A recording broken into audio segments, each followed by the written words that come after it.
Hi, Dr. Mel, doing the resultant of vectors in our part of physics.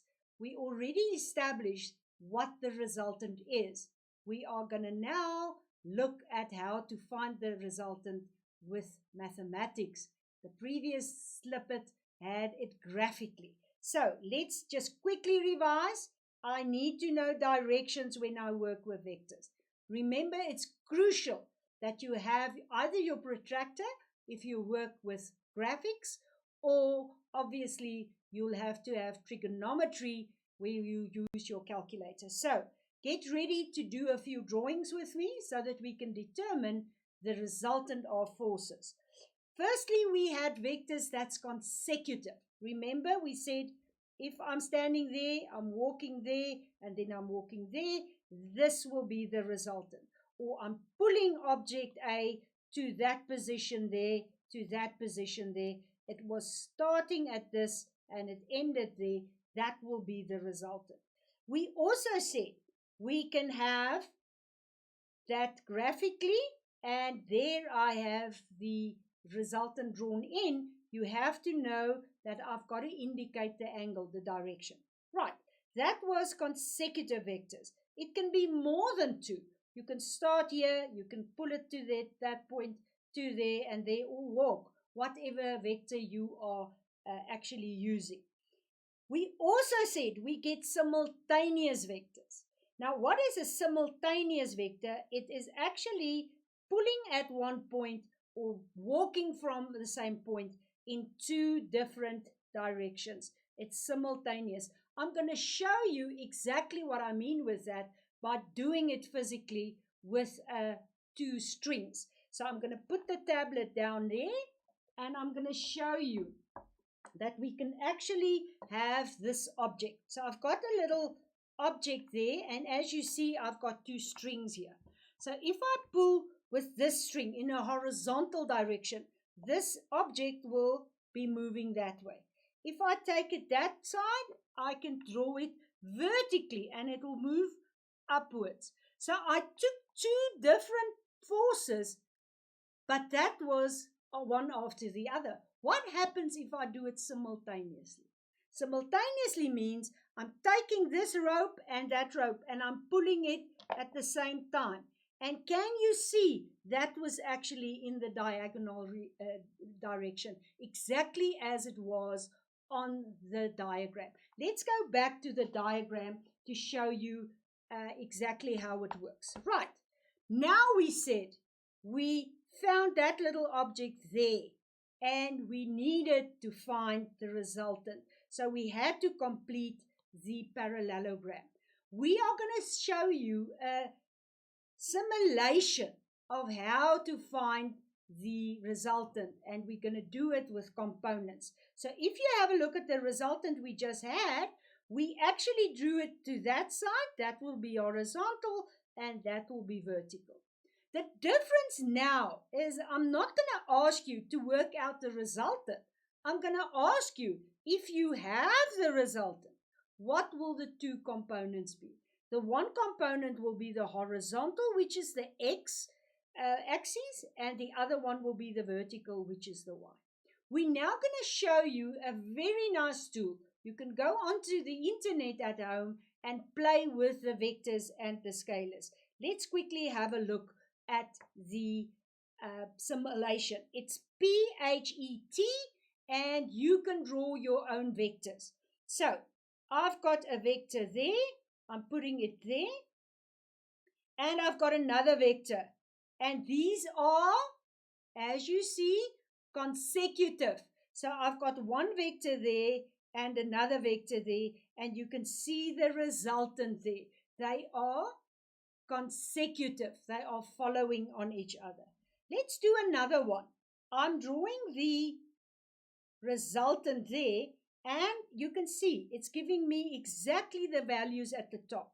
You can see it is a value of 10, the angle is 53, and I'm now going to put the angle in there. So you can change, and look at this. I can make it a little bit longer, and did you see it's changing in the y direction? Look at the x value changing, and look at the angle. So the closer I get to the y, the larger the y component. The closer I get to the x, the larger the x component. And whilst you're doing that, the angle is changing. Finally, we are going to have a look at the components. Can you see here, if I draw that a little bit to the middle of this, that you can actually see the vertical and the horizontal components? And let's see how it changes. It's changing as I change the angle. It's important that you can find the two components from a resultant only. So let's go back to the calculation. Right, we've got the resultant. We now have to find the x and the y value. So let's go and do the calculation. Let's have this angle as 30 degrees. I now need to find the x component and the y component if I had a value there of, let's say, 5 newtons. So if I had to find the x component, I just want to complete my triangle.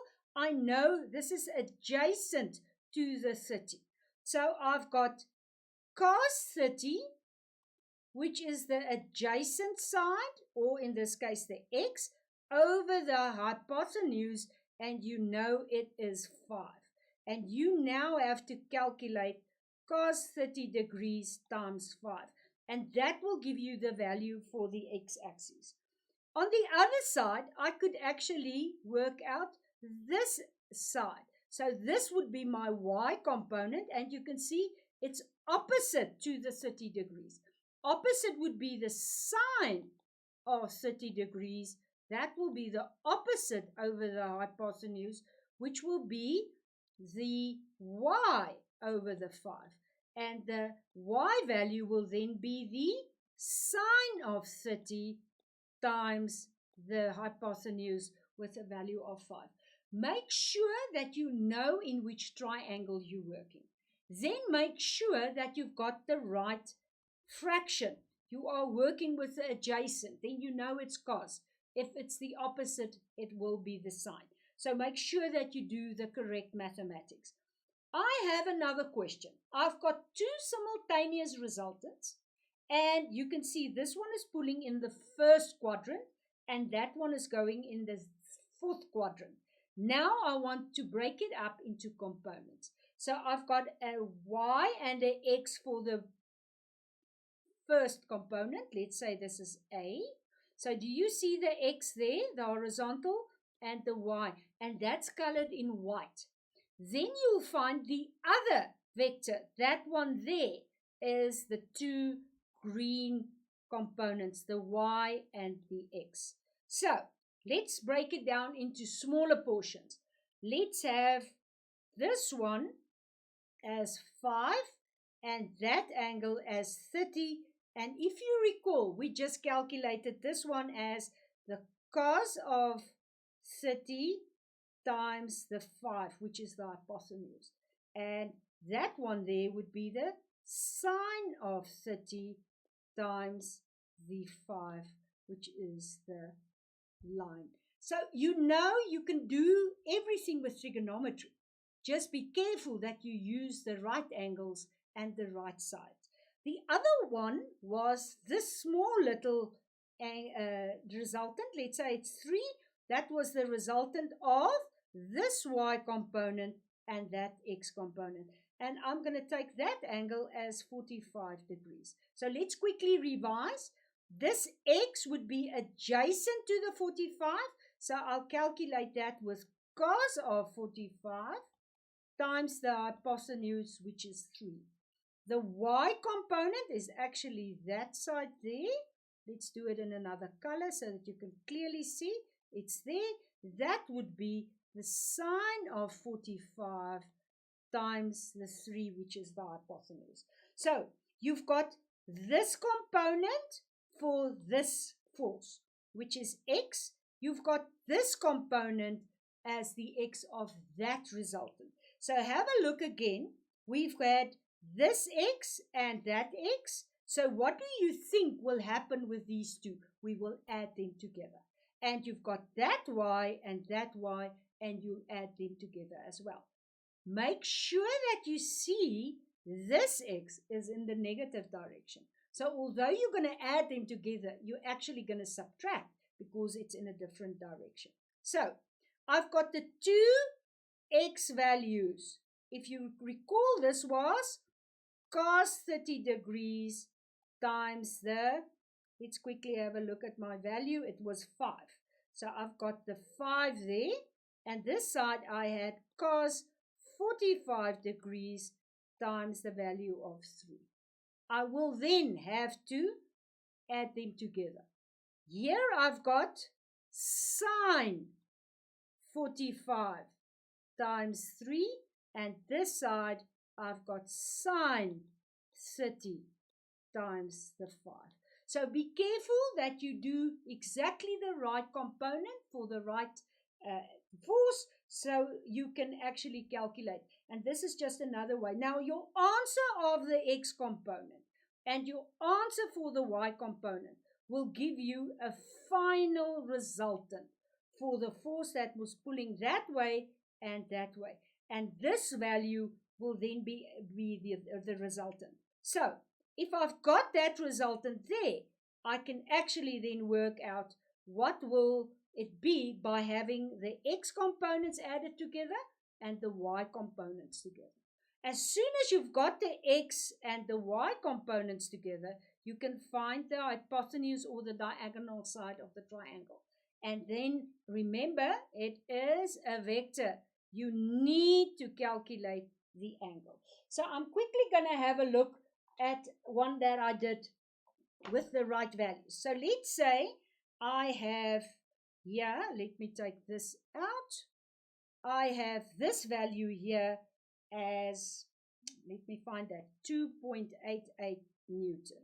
And that one as 10.78 Newton. I can now calculate the hypotenuse by using Pythagoras. Yes. So you can say this resultant will be 10.78 square plus 2.88 square. And remember, you've got to find the square root to get the R. The R will be 11.16 Newton. You can do this with me, or after the lesson, go and draw your diagram and see if you can find the right angles and the right values. Then that angle with these values, I'm just going to quickly go through them again. The sine of that angle will be the opposite, which will be the 10.78 over the diagonal or hypotenuse. The cos will be the adjacent 2.88 over again the diagonal or hypotenuse. And you could even use tan. Tan would be the opposite over the adjacent 2.88, and in all three cases you'll get an answer of 75 degrees. So go and practice the components, do the right math, do the right physics, and see if you can find the resultant of 1, 2, even 3 or 4 vectors working simultaneously. Let's quickly see what we did. We said that we differentiate between vectors and scalars. We actually represented it graphically. Then we went to consecutive and simultaneous vectors. And if I'm you, I'll play a little bit with that link I gave you on the internet and see if you can draw them. And then now we went to find the horizontal and vertical components. And this will be in an exam paper. So enjoy working with this. Find the resultant. Remember the angle, guys. Never forget the direction because it is a vector quantity. Hope you enjoyed it. Bye-bye.